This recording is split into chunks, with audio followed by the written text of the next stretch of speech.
isinayaan ng Police Regional Office Mimaropa sa pamumuno ni Regional Director Police Brigadier General Roel C. Rodolfo, katuwang ang National Police Commission Mimaropa na pinamumunuan ni Regional Director Attorney Leonora G. Bartolome, CPA CESO 5, ang pagdiriwang ng 31st National Crime Prevention Week sa isang seremonya na ginanap sa Hinirang Hall Regional Headquarters Building, Camp Brigadier General Efigenio C. Navarro nitong unang araw ng Setyembre taong kasalukuyan.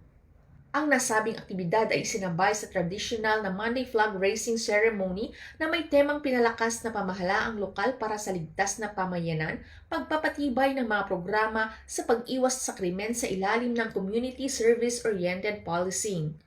Layunin nitong itampok ang mahalagang papel ng mga lokal na pamahalaan sa pagpapatupad ng mga programang nakatuon sa pagpigil ng krimen sa pamamagitan ng aktibong partisipasyon ng komunidad.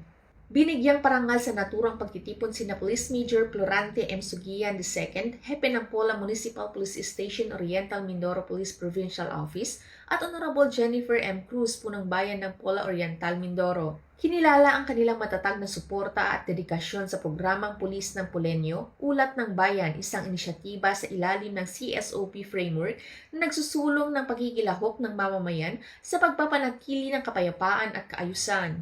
Binigyang diin din ni Police Brigadier General Rodolfo ang patuloy na pagtutulungan ng Police Regional Office Mimaropa, NAPOLCOM at mga katuwang na sektor upang matiyak ang ligtas at mapayapang pamayanan sa rehiyon. Taunang ipinagdiriwang ang National Crime Prevention Week tuwing unang linggo ng Setyembre alinsunod sa Proclamation No. 461, serye ng 1994 na nag-uutos sa lahat ng sektor ng lipunan na makiisa sa mga programang nakatuon sa 5 haligi ng criminal justice system: law enforcement, prosecution, judiciary, corrections at ang komunidad.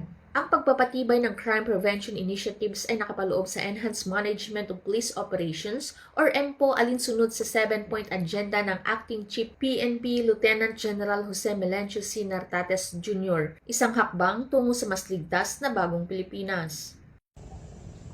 Mula dito sa Calapan City, Oriental Mindoro, ako ang inyong PNN Correspondent, Patrolwoman Christine Lorenzo, alagad ng batas, tagataguyod ng Balitang Pulis.